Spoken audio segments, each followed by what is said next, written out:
Welcome to Disrupted Science, the occasional conversation between the authors of the upcoming book, How the Internet Disrupted Science, now available for pre-order. And the signings are starting to get on calendars, so we're excited about that. I'm Kent Anderson here with my co-author, Joy Moore, and today is Wednesday, May 27th, 2026. Hey, Joy. Hey Kent, how's it going? It's Did you have a going good okay. did you have a good long weekend?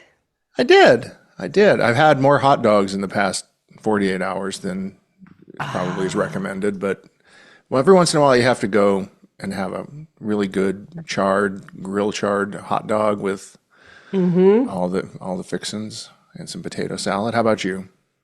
Yeah, I did. We had kind of lousy weather, and Hmm. so I didn't go to any hot dog grilling events. I do have a hot dog connection. Have you ever Of course you had do. Schwegel's hot dogs? I have not. So they're from Rochester, New York. Okay. And I have a friend who is from up that way, and she discovered that there is a grocery store in Virginia Beach that has them. In Virginia And Beach. yes, and so every time she goes there, she stocks up. And I was like, I'll take some Schwagels. And so I Have they do. arrived? Oh yeah. Oh, She brings okay. them to me every couple weeks. Oh, Um, nice. and I'm the only person in this house who eats hot dogs, so I have to do it kind of, when I'm On the sly. on the slide. But if you're gonna eat a hot dog, eat a Schwegel. You That's can, right. So they what's your can. topping of choice? I have to ask. Oh, I'm a mustard, just a yellow mustard, Just yellow mustard straight up. right Yeah. down the bun. I Yep. mean, I'll do onions and sauerkraut, but don't Mm. put anything red on a Mm. hot dog. That is a Okay. no-go for me. That's for babies, right? Right. Yep. Yeah, my daughter had went to see a friend run the Chicago Marathon and had her first Chicago hot dogs, Oh Chicago yeah. style hot dogs, and she says she still once in a while just wakes Well, up they thinking, put all sorts of things on there, oh, like peppers all, and tomatoes and and celery salt, yeah. and yeah, she said Well, she had them made proper. again, it's kind of like a lobster roll. If it's prepared by a professional, then I'll take the toppings. Right, Yeah. right. Yeah, we'll talk about the risk of amateurs is always out there. So, but anyhow, we were both kind of appreciating a professional historian on a podcast today, Yeah.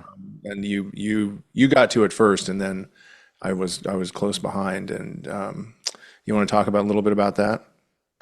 Yeah, so Susanna Glickman is a history professor at Stony Brook, and she specializes in history of science and technology. And she was on Adam Becker's Dreaming Against the Machine podcast episode that came out today. And I really recommend it. She's very smart, very thoughtful. One of the things that she said early on that really got my attention is that she also had a background in math and she was doing a lot of theoretical explorations and said, well, I can calculate this, but how is it actually going to work in the real Mm-hmm. world? And so she Mm-hmm. shifted to the industrial side of things and then looking at the history and where it might be going.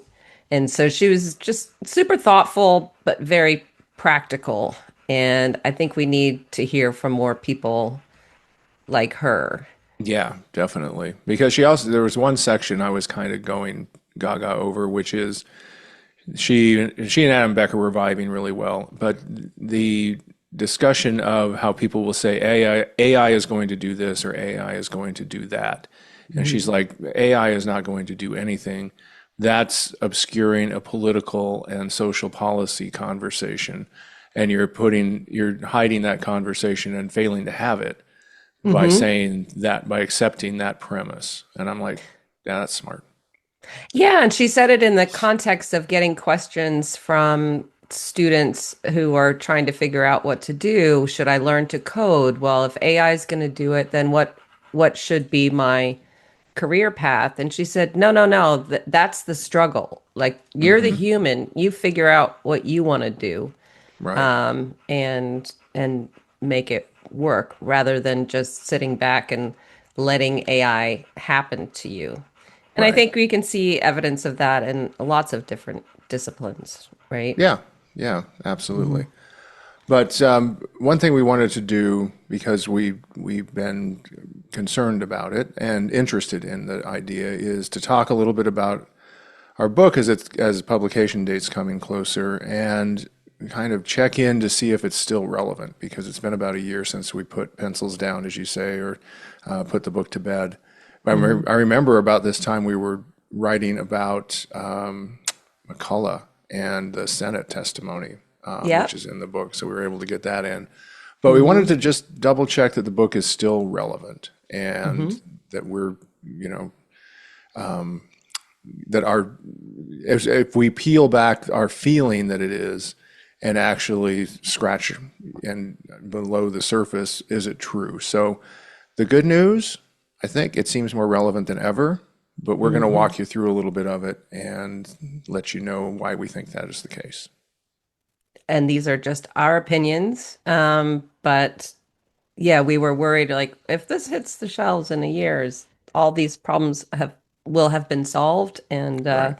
and our um predictions will not come true. Well, there's a this double down time. So let's talk about it. All right, here we go.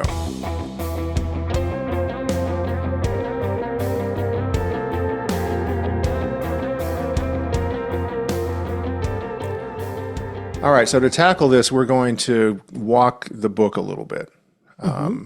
just kind of tour it. So we'll go through some of the main topics that are covered, but we'll do it on almost a chapter with some selected chapter titles. Yeah. Yeah, we're Yeah, not going to talk about the whole thing. yeah, But because there we're not that tiresome. no, and we do want you to read the book after you buy it, please. That's right. This is not the audiobook, people. But but anyhow, so and we like, and some of the chapter titles I really like still. So Mhm. so one of them is the title is of the chapter is "Trapped in the Tech Shrine," and it kind Yeah. of, Susanna Glickman on Adam Becker's podcast is kind of emblematic of what this chapter is about, which is that people are trapped in this tech world and they can't see themselves operating outside of it or controlling it necessarily. Hmm. So what was the inspiration for this chapter topic? Because you came up with it.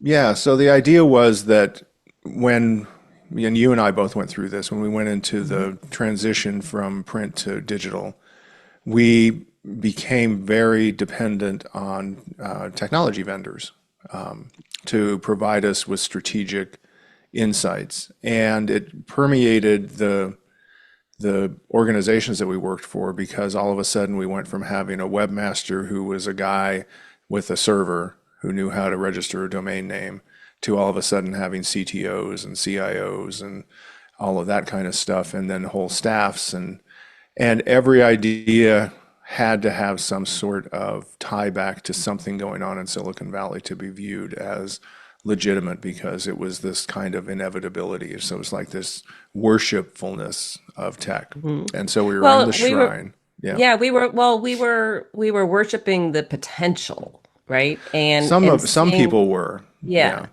Well, Yeah. yeah. And it's like, what could we do differently, faster, cheaper, broader?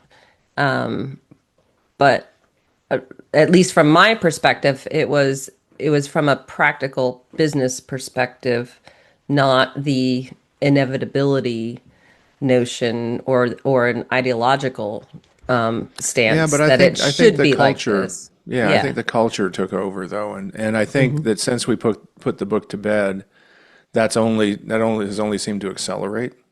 Yeah. We have, the introduction of various LLM and AI driven initiatives. You have just the dominance of tech leaders in the political realm, and they're kind of lecturing us about social policy and how we shouldn't be whining about tax rates and things like that. They've really, the the leaders of the tech shrine are now thinking they have more power over our lives than ever. And then you Hmm. have, recently Wiley had some major departures from people who,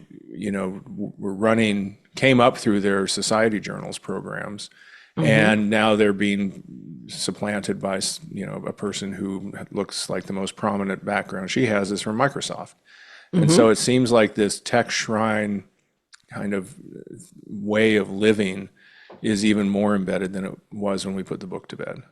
Hmm. So, Yeah, and in the meantime, between putting journals online and where we are today, um, there was the emergence of there's a software for that. mhm, Softwares are the solution right. for Software is eating the business world. problems or bad behavior or this and that. And so there's this like mushroom farm of softwares for that. Yeah. And so, I mean, it just cracks me up. Like going through LinkedIn, it's like an author or a reviewer will post something, and then immediately it's like, well, we got some softwares for that. And It's so true. My and it's program like, can handle that idea. It's like, well, you know what else could yeah, do it? Like a good hour of editing. or just judgment, Yeah. human judgment. Yeah. So, So we've kind of, it's accelerated, it's solidified. I think that, it's become, but I also think, and this gets to, I think people are also more aware of it. Like they're mhm. seeing that they're like, this is a weird edifice that we're caught within. Yeah. And do we really need to be in here?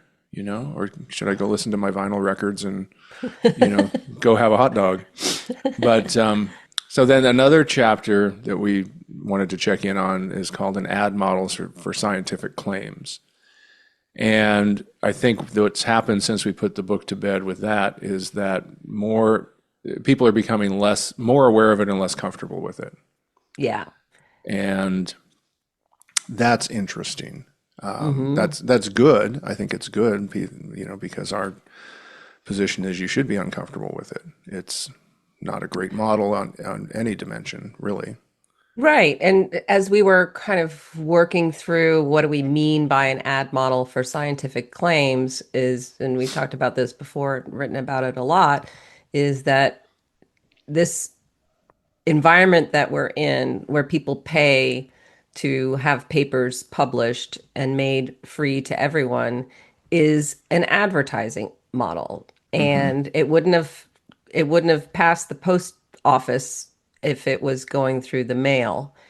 And it's just getting worse and worse and worse. And so there's, paid ads. What we're calling paid ads is basically open access without any restrictions. And then there's also the PR, the press release, Hmm. For preprints the are, attention economy. yeah, Yeah. preprints for the attention economy are press releases that don't even need to be checked, The funniest example we found, which I don't think either you or I expected, but you found it, which is for OA articles, I think it was on Wiley. Uh-huh. They actually have ads on the OA articles that you download.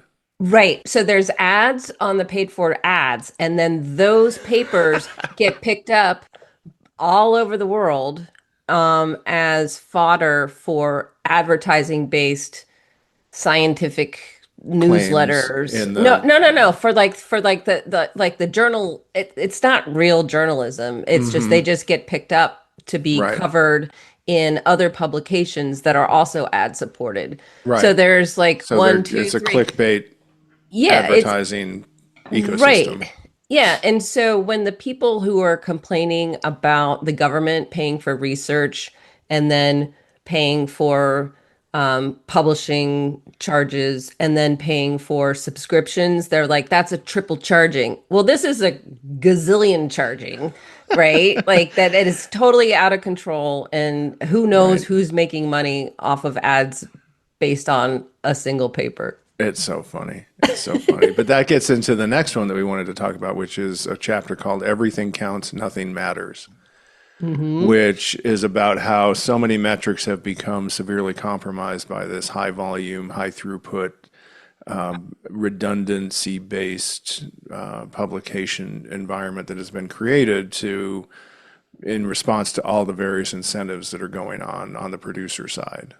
Yeah, it's the metrics that were designed to count papers within and usage of papers and citations of papers within a controlled environment Mm-hmm. have just been blown to bits, and now Mm-hmm. people are trying to like pick up the confetti and Mm-hmm. put it back Right. together and then put it into a math model and say this is important or not. And Right. it's just it We found a it's way to reconstruct papers, evidence put through a paper shredder. It's like that only happens in Hollywood, yeah. people, and why would you do that? So, but yeah, it's become even worse since we put the book to bed. It's become even more relevant because we've seen, you know, top journal lists hijacked, top article lists hijacked. We've seen, I mean, so many things are just, you have to, and then the emergence of the LLM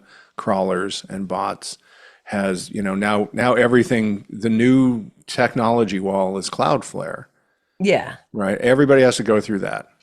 And if you don't, I've never not made it through that, but sometimes you get you're all the way through, or you have to click on a prove you're not a bot box or whatever it is. But yeah, it's just, everything is being tested now to make sure that it's real because nothing matters. Well, and the latest is the zero clicks, right? Right, Is right. is publishers trying to what do we do if we're not getting any clicks because our content has been summarized Yep. into AI digest, and then I've seen some writing about, well, if the people who actually do click through to your source, then they're Hmm. a higher value Right. target consumer. They Yeah. really they took the time to go through the Cloudflare Yeah, thingy to and the get to AI you. summary, But yeah. it's yeah, and so it's like we've gone full circle, or we're getting there where we went to this click economy, attention economy, and started to pivot towards maximizing those metrics. And now that the rug has been pulled out from under that by AI, it's like, well, maybe we should think metrics. And Hmm. yeah, you know what? Yeah. Great idea. Let's do that. Yeah, little too little too late, but good luck with that. So another one that we wanted to check in on is a chapter we called Amateur Hour. And this Hmm. was the whole idea that you have bunch of kind of a bunch of people coming in who don't really have the credentials to talk about what they're doing or do what they're doing. And these are the Substack people. These are the people running Gaslight journals. They're they pass themselves off as experts, but they're really kind of not.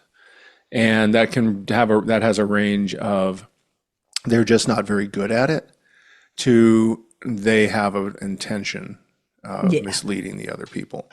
And so I think that has become even more prevalent and difficult to deal with. But there's also been more bright lights because more qualified people have injected themselves into these spaces to set things straight. You have Hmm. Jessica Knurek, you have Beth Jacobs, you have Dr. Rubin, you have Dr. Mike, you Andrea have Love. Yeah. Andrea Love, you have all of these really strong voices. Science-based medicine. Hmm. Yeah. Yeah. So, but I think that it's still a really dangerous area, but also the other thing that has changed is Substack is kind of losing its luster, which I think that is something that's changed quite a bit. It is, but it's still a powerhouse, and the people who are already subscribers who like the information that they're getting, they don't care. And it's an easy platform for people to use. And Hmm. so yeah, the the relationship between scientific papers, predominantly open access and preprints, means that people who have an agenda and an audience to serve outside of the scientific literature have a lot of things to pull from. So Mm-hmm. McCullough, Nicholas Holscher, all of the Dr. Drew, all of these people have a minefield of literature to pull from to support in their positioning and what they want to sell to people. And then they have things that are science-based paper objects that Mm-hmm. say, look, this is a landmark study, and Right, there's right. no such thing Here's as the proof. there can't be thousands of landmark studies coming out every day. That's not a thing. But the people who are paying for their Substack subscriptions, or at least following them on the internet, don't know that. So Yeah, yeah, yeah, absolutely. that's another Um, advertising model or a subscription model for people who don't want to charge subscriptions anymore.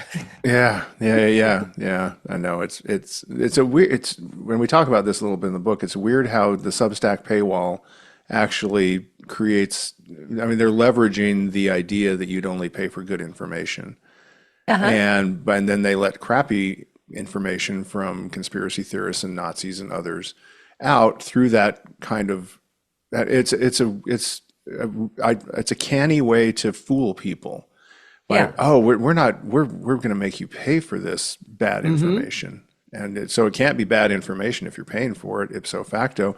And then you start, as a consumer, you start thinking, well, it can't be bad information, I'm paying for it, and I'm going to defend it because you have don't want to have You're buyer's remorse. invested. Yeah, Yeah. literally. Hmm. Yeah, boy, those Substack guys have fallen in my view. It's so sad. All right, so another chapter is called, taking a title from Lawrence Lessig book, Code is Law, and it's still as relevant as ever. Creative Commons is just creative confusion, and done for a very intentional purpose. But you came across something which was really funny to me. Do you want to talk a little bit about that? Yeah, the other day I saw Creative Commons has a webinar coming up, Yeah.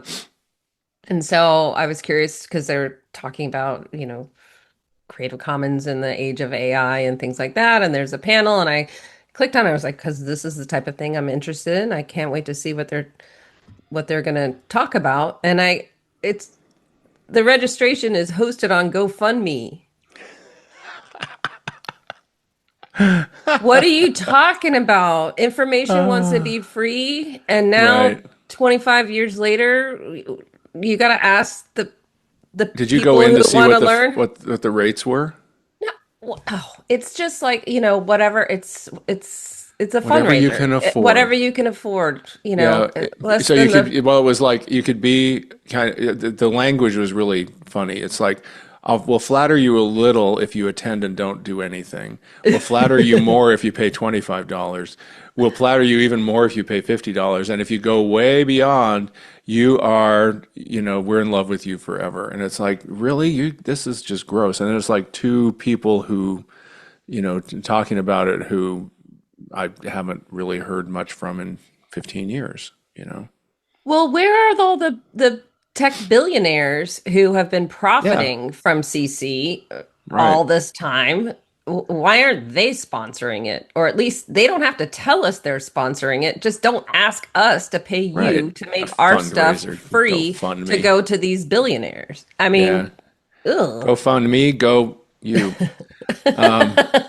Especially, I looked at their 990. They've got like $20 million in the bank. They're fine. Come on, people. So that's the other. The information wants to be free, but when it is and you look it up and they're like, somebody found out, and it's like, yeah, you know why? You have to report these things because it's regulation of nonprofits. Yeah. Anywho, these people, creative cuckoo land. All right. So then we have another chapter called The Price of Free, Hmm. in quotes, free. Yeah. And this one seems even more relevant because now we're facing pushback about the Nelson memo and the US government paying public access, open access, rhetorical, games all you want, but paying APCs. And They What aren't a even factoring in I just have to say, what overheads. what a flippity floppity turn of events over this public access Oh, nonsense.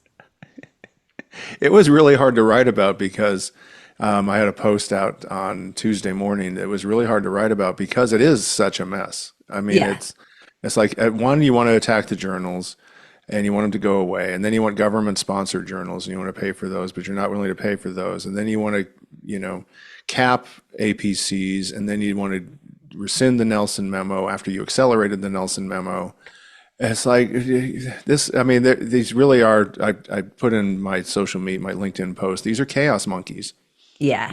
It's the And chaos that's the monkeys of point. Project 2025. So, Yeah, they keep changing the rules, coming up with new schemes, hmm trying to do weird math.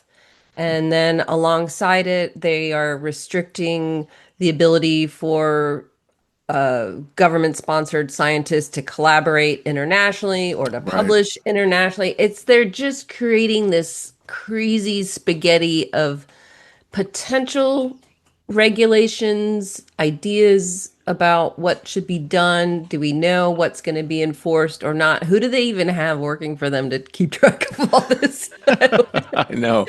Well, and Like, I mean, that's the game, right? That's how they right. succeed. Is there you It's a you it's a can't tag them mind. with anything because they're not Yeah. doing anything, kind of not doing anything, and then when they do something, they're like, well, it's just kind of.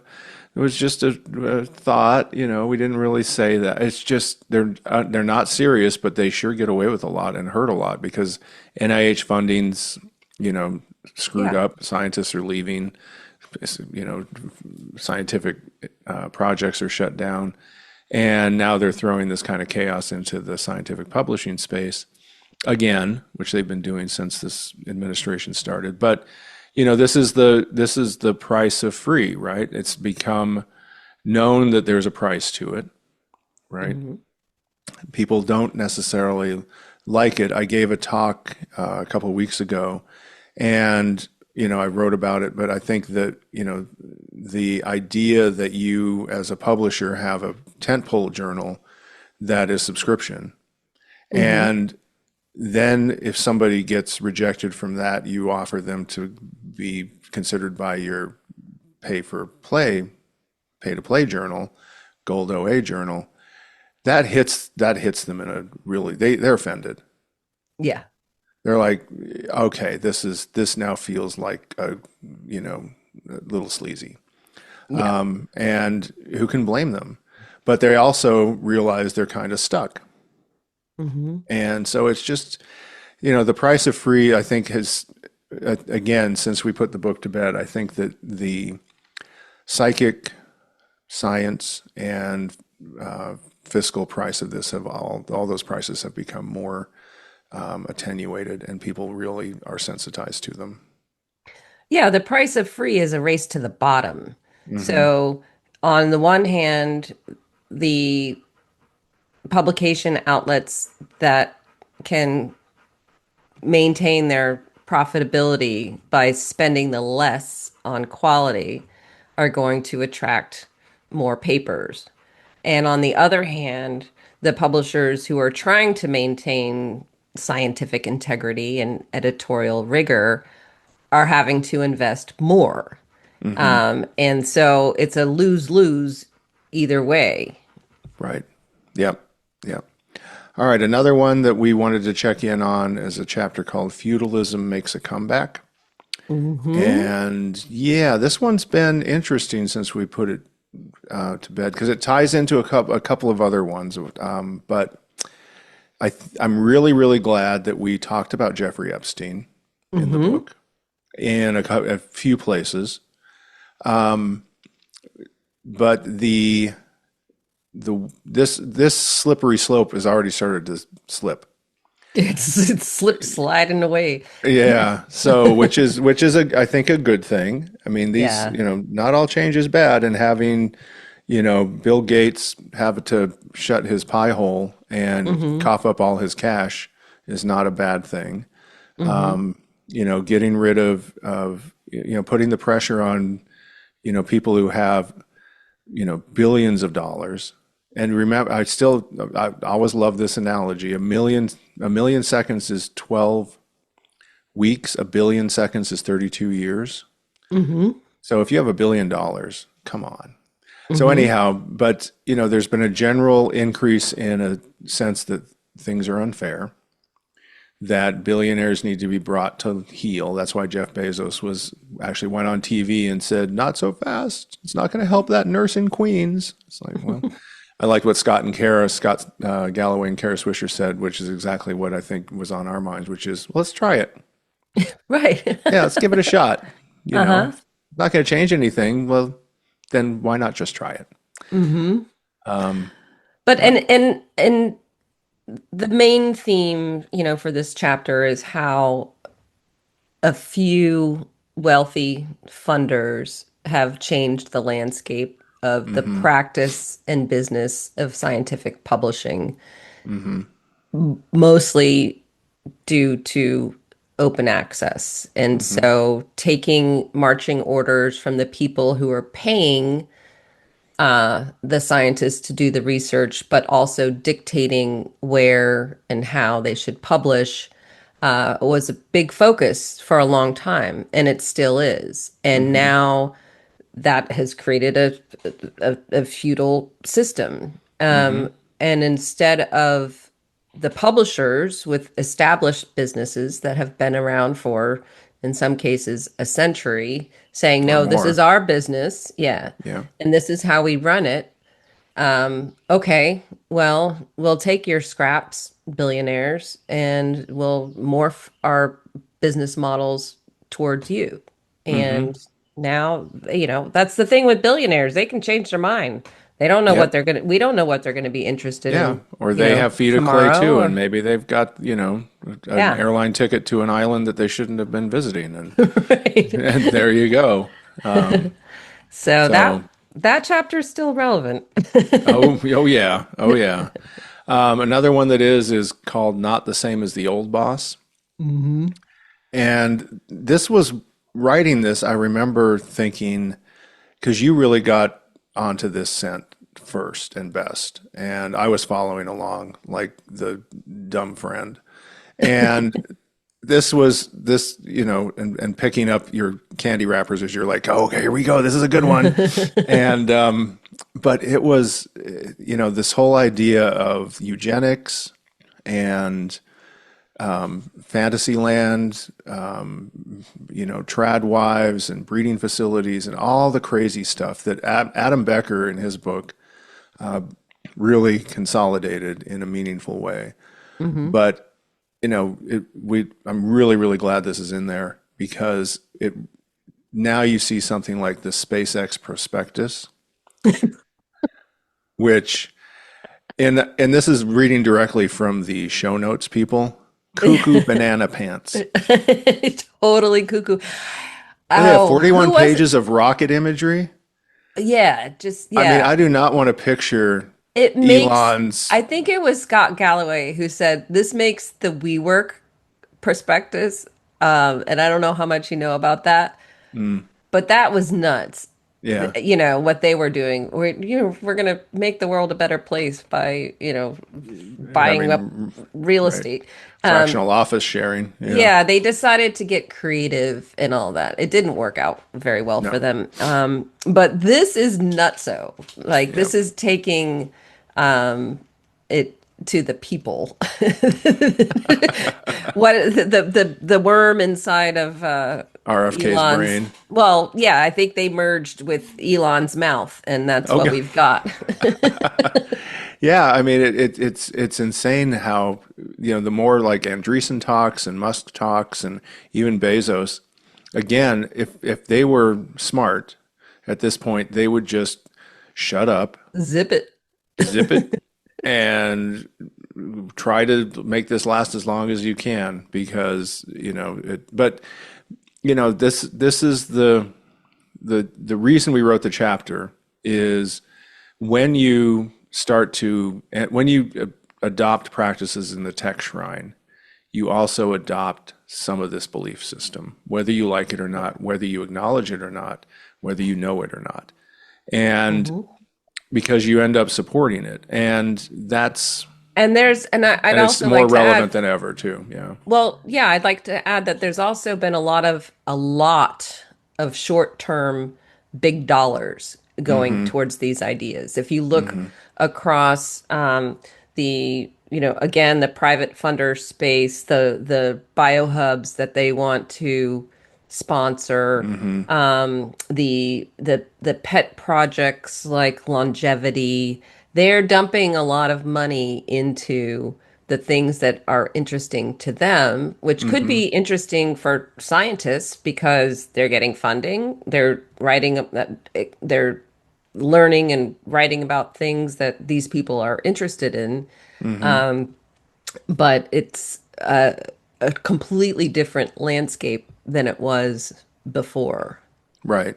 I mean, you could, when I was reading the little bit of the SpaceX prospectus that I read, and then listening to people talk about it, you could imagine all of that money going towards solar farms Mhm. and EV charging stations to electrify the American auto fleet and solve climate crises and all this stuff. So their priorities, this is what makes it so deviant, is their priorities, and it's the same with a lot of the tech people, are inspired by these fantasies that you can burn the earth to a crisp, and we'll Mhm. use AI to escape it, and then we'll populate the galaxy with all sorts of wonderful trad wives and Elon Musk's IVF children, and that's crazy. So their But funding whims are distorting science away and scientific efforts away from things that actually are needed. Well, and it would be one thing if they were, again, we're just doing them in their own little bubbles. There've been Hmm. plenty of these private research labs for decades or Right. even Right. longer. And if you want to spend your money to learn how to, I don't know, grow a new big toe, Right. it's up to you. But the difference now is they have the ear literally Hmm. of the US government, Yep. and their stories are more compelling in terms of what could be and what should be Hmm. than public health or Climate change. practical applications that would benefit the rest of us. And so, Yeah. what I think people are starting to see that divide grow larger and larger. Hmm. And hopefully it'll collapse on one side. We'll Yeah. see. Hopefully, but I think this chapter is still really relevant and Mhm. and a reminder that of all these other things that are going on. A couple other chapters. One is entitled "What Does an LLM quote unquote know?" And this one we've seen is more relevant than ever because we've seen the rise of commercial plays like Open Evidence and others. We've seen the struggles of OpenAI and ChatGPT and other LLMs to do, the whole generative AI dream is kind of falling apart. We've seen some practical applications like Claude in the coding environment.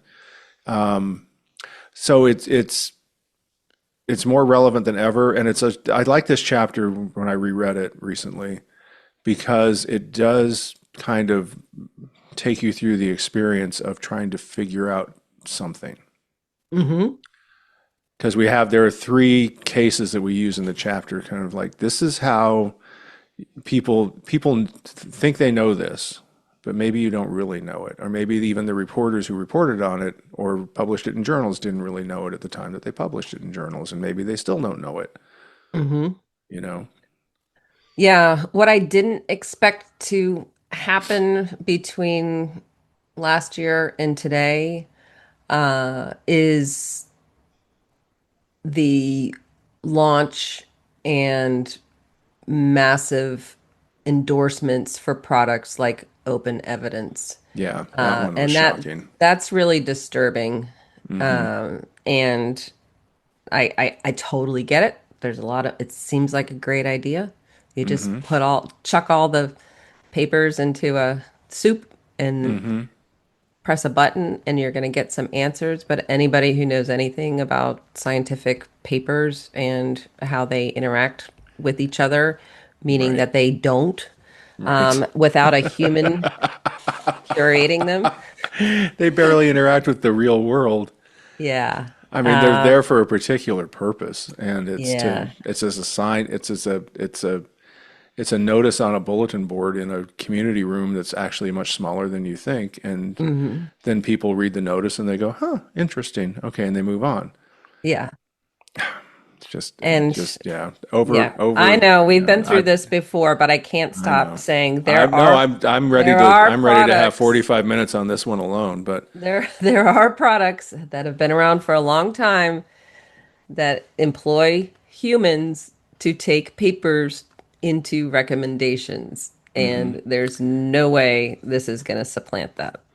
So, no, no, yeah. uh, So I think it's a good chapter because it's a reminder that, and this is what we've done a few times, but you can't do it on every topic. But if you use open evidence or you use one of these LLMs and really, again, kick it into the next gear where you're like, wait a second, is that quite right? mhm. But And also you find that it's not. right. And again, to reiterate, the business model of these uh, products and platforms is not to make sure that you get the right answer. It's to Hmm. get your eyeballs and your keystrokes and maybe your PIN. And Hmm. so their motivations for having papers and other information is just the bait to learn more about Yeah, you. to sell ads to you. Yep, Yeah. absolutely. All right, so that's still relevant, even more relevant, and a good reminder. And then the last one, and this ties into it, is a chapter called Unnatural Science, which is exactly what we were just talking about, how you get these synthesized versions of of the world, and that becomes the version everybody uses, and it's not really what is the world. And what was I just reading today? Something about that, where it's just so clear that AI is a power play, that it's Hmm. not really about elucidating, nature or discovering new things, but it's really about dominating humans. Yeah, it's brute force. Hmm. And it's selling a lot of chips and propping up a lot of markets. Yeah. And again, always there are practical uses. We're not anti advancement, Right. but in what we've seen from our perspective in our industry, what's happened is that the content that has been so carefully curated forever is being completely distorted and taken advantage of to drive ideas, businesses, Investments. and investments Hmm. that this content wasn't purpose built to serve. Yep, absolutely. And so then we also end with recommendations, but that's that. So bottom line, we We think do. the I book. did. You just skipped over that. That's an important part. I know. We do end with recommendations. We're not just here looking at the past and grumbling about it. Um, Oh no, no, as practical people, no. In fact, we've got more and, than just and suggestions in store, but we'll talk about yeah, that at some point in the future. But yeah. yeah, we end with some. I think, and I read the suggestions a couple of days ago again, just to review them, and it's like, yeah, those are still pretty solid. Hmm. They're gonna make some people want to argue with us, and some already have been, but that's Hmm. okay. Argue with us all you want. Yeah. We're open to having our minds changed, but so far nothing's changed my Hmm. mind. So I mean, I have some more recommendations now that we know what we're dealing with, but maybe yeah, that's part two. yeah. Well, call us if you want a recommendation. You know who you are. So you just got if you just got that cold chill down your spine, you know we're talking about you. So give us a call. All right. So bottom line, we think the book's more obviously relevant than it was when we put pens down. We think there's been some changes we didn't expect, but we Hmm. still touch on and put them into context. And I think one of the things that I've heard some authors, because we've been kind of paying more attention to author interviews Yeah. since we put the book into press, is that we've heard authors say again and again, you know, I thought I was being really hard on people and really harsh when I wrote the book, and now that it's out, people are saying, why didn't you go even further and go even harder at them because we think they're terrible and even worse. And I'm like, I think we might have that reaction Yeah. when we get out there. So, Well, it's funny as you're saying that, I was thinking, well, that's because it takes, a year to put out a book like this. hmm Um, if you're just little old you and me, some people can right. put books out faster. But maybe the contra to that is why don't you just post it online for free and you can make it available to everybody tomorrow? Right, No, right. no. Yeah, yeah, yeah. Well, I mean, that's why we have the geyser, to be Hmm. honest. But also, I think that, when you write a book as a compositional, you get a voice when you're Yeah. writing a book. And I don't think our voice, but I don't know. I think we could have been that chirpy. But again, I just think that, the observation is that these people are bad and they've only gotten worse. Yeah. And the And that's a incentives are good bad and they've only been more exploited. hmm And that's a good point. It You've been writing serially about this on the Geyser for a very, very long time. This book is not a compilation of Geyser posts. It's a synthesis of bigger topics, drawing on a lot of the work that you've done over the years, and then adding additional research and context to create narratives. So hmm all of these chapters are based around stories, people, Yeah. anecdotes, but and again, lots of footnotes. Lots of footnotes. All right. So, shall we move on to discoveries of the week? Yeah, let's do that.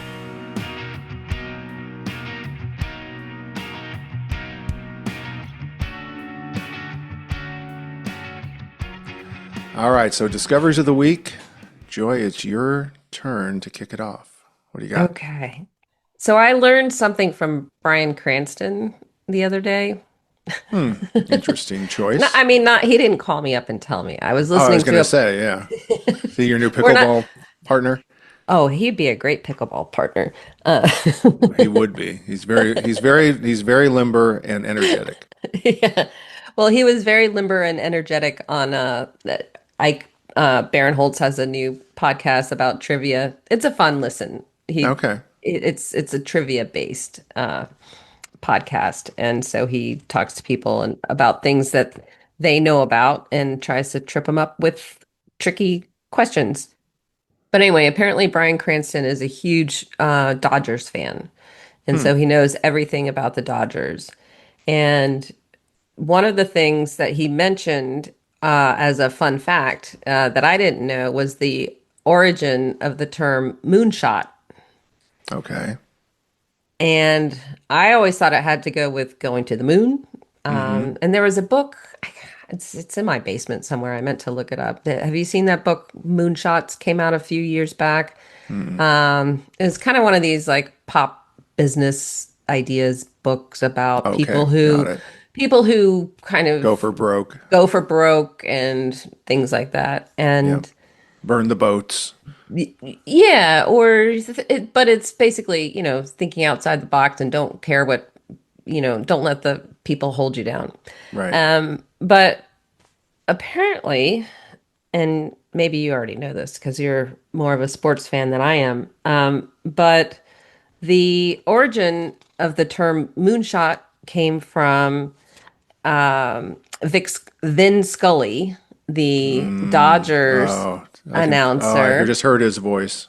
He had the best sportscasting voice. Uh-huh.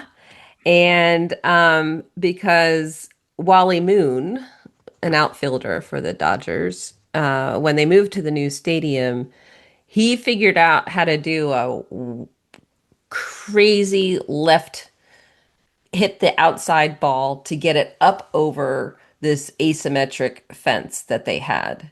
And Okay. so he adapted his swing to swing literally over the to get it over the Right, fence. right. Yeah, he found a Yeah. spot. Yeah. Yeah. And so it wasn't a normal swing, but it was a hack that he perfected. And his Wally name Moon is his name, was right? is Wally Moon. And so it's a moonshot. And so I did not know that. that was in the 50s. And Wow. and then in the 60s it got adapted by the space program and Right, all of that. And right, so right. And then finally, and the pharma and everybody else, yeah, right? yeah. Business world. Oh, Yeah. that's fantastic. I did not know that. Yeah, so it had nothing to do with the the orb in Space the program sky. or No. the orb in the sky. Yeah. Wally Moon. Yeah. Huh. Did Thanks, not know that. Wally. That's a fantastic one. Hmm. Wow. I've got Dodgers fans in the family and Vin Scully fans in the family, so I'll have to share that one with them. They'll love it. Yeah. All right, nice. Thanks, So Bryan my Cranston. Yeah, thanks, Brian Cranston. Pickleball with Joy anytime. She'll make room on her calendar for you. So mine is my kids are getting to the age where they're starting to they and their friends are working for interesting places, and one of them works for the LA. One of my daughter's friends works for LA 28, the Olympics, Mm. and she's kind of a big wig. She used to work for USA Pickleball, Joy. So, Oh, hmm. So anyhow, but I have beef with USA Pickleball. I don't want to get rated. They keep trying to pressure me to get rated, but I don't want to because I it's luckily she's out of that whole racket. No pun intended. I don't want to But get paid to be judged. I don't want to pay to get judged on my abilities. I just want to play for fun. Sorry, go on. noted, noted, noted.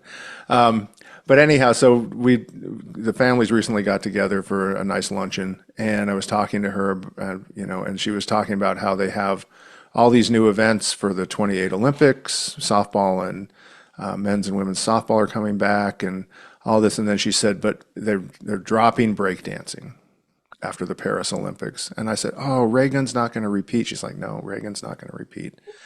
You know, And that was my sad discovery of the week, that well, I'm going to I have think a that's two-time breakdance Olympic champion, at least not in 28. that was a weird thing to do, but it also gave us ray gun, and Hmm. thank you for your service. That's going to be on the on the Trivial Pursuit Absolutely. forever, and people are going to be Absolutely. like, "Wait, what?" Yeah, she was a breakout star. She was a breakout star. I mean, Literally. say what you say what you will. You still can picture her. So, You still remember that. do they have any new sport? You said softball. Oh, they're bringing softball back. Is She there had a anything? bunch. Yeah, There's nothing that jumped out as being exotic. yeah. But the one thing she did say is that the previous Olympics, there were 16 men's soccer matches and 12 women's, and this time in 28, there's going to be 16 women's and 12 men's because the Nice. women's tournaments are so much more popular. Yeah, that's great. Yeah, so that's kind of cool. Yeah, So yeah. If you want to watch, you can watch the World Cup. We want to see more women play soccer in the Olympics. yeah, yeah. But just so you know, you can if you're breakdancing in hopes of making the Olympic team, All right, you can slow your roll. I'll It's going to be at cancel. least 32 before you get I'll to it. I'll cancel my lessons. Withdraw my application. All right. All right. Well, thanks for tuning in. Thanks to our friends at Provoke the Truth for the music. If you have topics you want us to cover, please email us at disruptedscience@gmail.com. We'd love to hear from you. You can also keep up with developments at the Geyser, where you can subscribe to support our efforts. Thanks so much for the listens and the feedback, and we'll be back when we have something to say, which shouldn't be in too long. All right. Yeah. Thanks, everyone. See you later.